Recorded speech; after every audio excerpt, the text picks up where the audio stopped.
So you got a concussion, huh? Now don't worry, it's not the end of the world, and it's certainly not the end of your athletic career. Concussions can be a scary thing, I know, but with our help and with this video, you'll be able to figure out what's going on up in here and just exactly what we can do to get you right back on track. A concussion is what we call a traumatic brain injury, and it can occur due to the direct hit to the head, but not always. In some situations, a whiplash injury can cause the brain to jostle around and strike the opposite side of the skull due to the rapid movements of the head and neck. Patients that suffer concussion can have a whole list of symptoms, and it really depends on what area of the brain is affected. So it can range from physical, cognitive, or emotional, and involving sleep. So physical may involve things like headaches or nausea. Cognitive may be like feeling foggy or having trouble remembering. Emotional can be irritation or sadness, and sleep can be drowsiness, sleeping more than usual, or sleeping less than usual. Symptoms usually resolve in 1 to 4 weeks. However, that can depend on things like age. Where an older teen may take 2 weeks, a younger individual may take longer. It is also really important to remember that after sustaining a concussion, you are more likely to get a second concussion within the 6 months after the first. This second concussion also presents with longer lasting symptoms, so it's really important to make sure you are fully recovered before returning to play to avoid more issues down the line. So now on to the good stuff. When can I go back to playing? Well, it depends on a few different things. First, you need to be asymptomatic both when off your medications and at rest.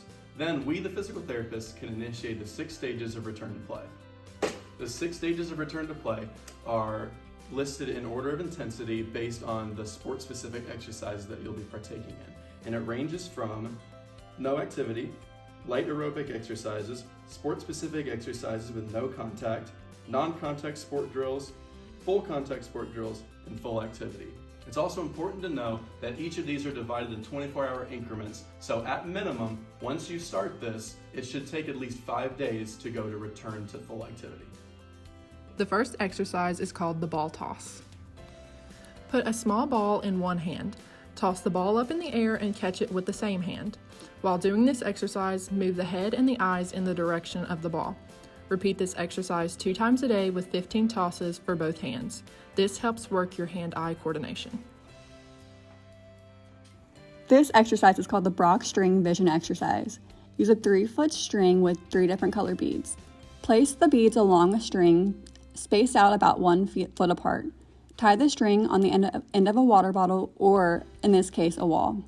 Hold the other end of the string in front of your face and start by looking at the closest bead, then move to the next. Hold each gaze for 15 seconds before moving to the next bead. This is considered 1 set. Repeat this exercise 2 times a day, 5 sets.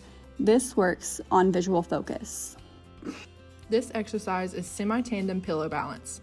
Get 1 pillow and place the pillow on the floor. Have the back of a chair or a table in front of you in case you lose your balance. Put both feet in a semi-tandem position on the pillow. Make sure your eyes are open and focus your vision on a spot on the wall. Repeat this exercise 2 times a day with 3 sets, 30 seconds per leg. This will help with balance deficits. If at any point an individual feels a reproduction of their post-concussion symptoms, they should stop the exercise and talk to their physical therapist immediately. We hope this video has been helpful in improving your post-concussion symptoms and helping you return to normal activities. Thanks for watching!